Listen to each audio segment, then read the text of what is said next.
Anggaran itu baru efektif kalau dia disalurkan ke dalam sistem yang sekuler. Baru dia efektif. Jadi kalau anggaran itu diberikan pada sistem yang demokratis, ya anggaran itu jadi doa doang, bukan jadi metode. Jadi nggak bisa lihat itu dianggap bahwa kalau dia ditaruh uang di dunia agama, toleransi akan terjadi.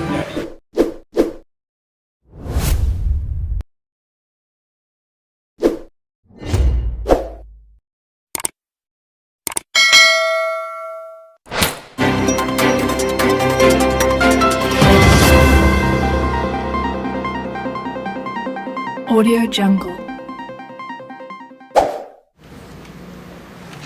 Anggaran itu baru efektif kalau dia disalurkan ke dalam sistem yang sekuler.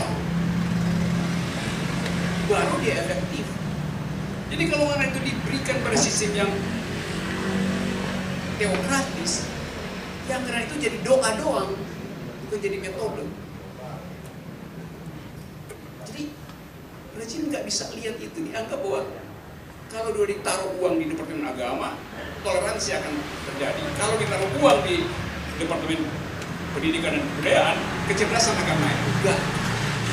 Nggak ada korelasi positif dalam soal itu. Memerlukan semacam metapolitik sebuah sistem. Pemimpin harus mengerti bahwa selama tidak ada investasi citizenship, selama itu anggaran hanya akan diserap ke dalam mekanisme fundamental.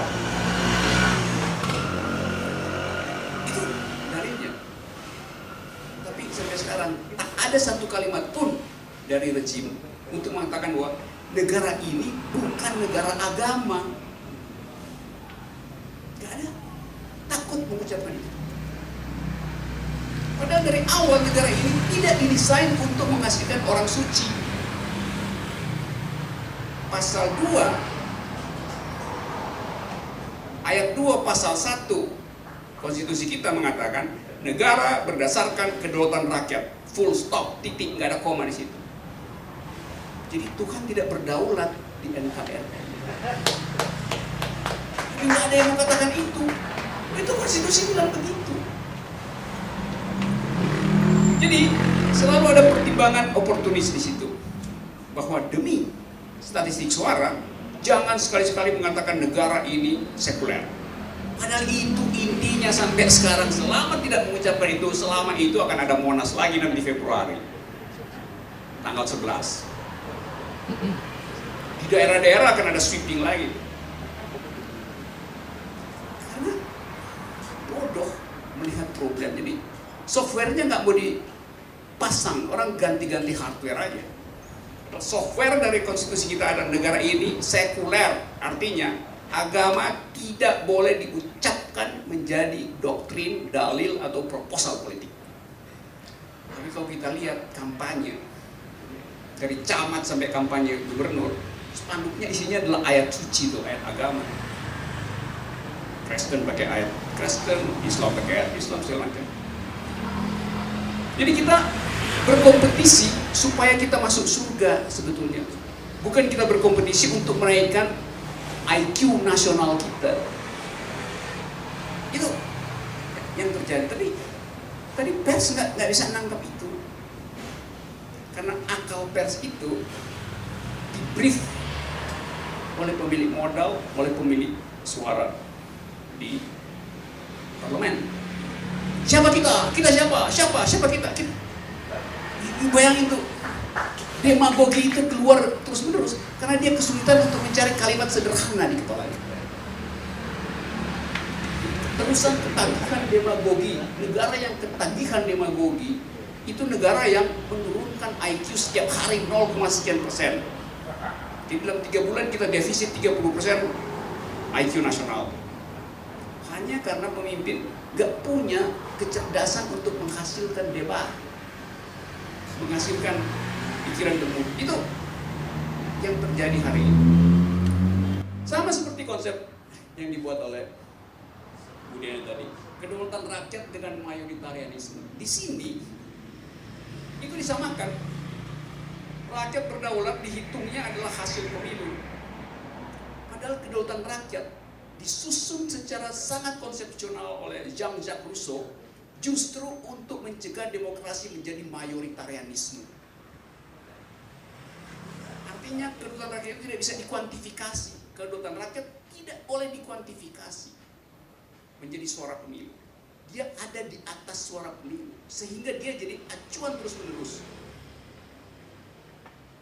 untuk mencegah monarki, untuk mencegah totalitarianisme.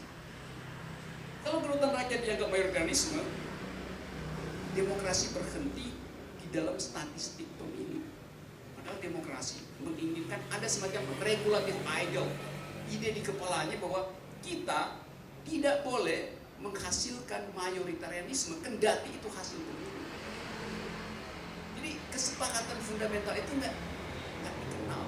Saya dengar berkali-kali presiden, menteri bilang, ya ini kedaulatan rakyat, kepentingan mayoritas. Kedaulatan rakyat itu bukan demi kepentingan mayoritas, justru untuk menghindari minoritas ditipu oleh mayoritas. Itu inti kedaulatan rakyat.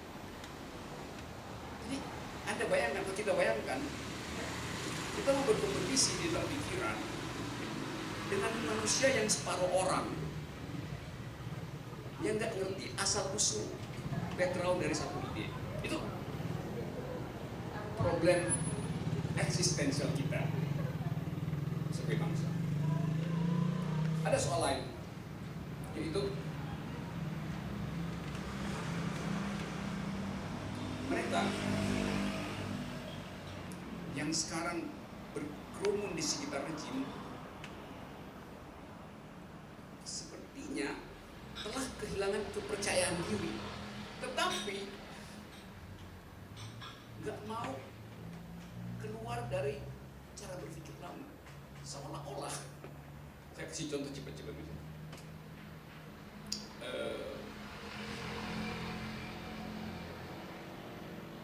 Apa namanya? Jakarta misalnya. Kita perlu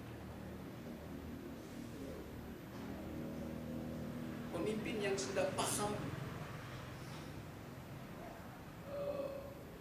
menyelenggarakan birokrasi DKI. Jadi jangan pilih pemimpin yang belum paham. Kan dia menutup kompetisi kan? Itu artinya secara logis gubernur atau presiden diangkat aja seumur hidup, karena semakin lama dia berkuasa semakin dia paham. Jadi ada barrier to entry. Mestinya ada cara lain mengucapkan, tapi itu hanya diulang-ulang.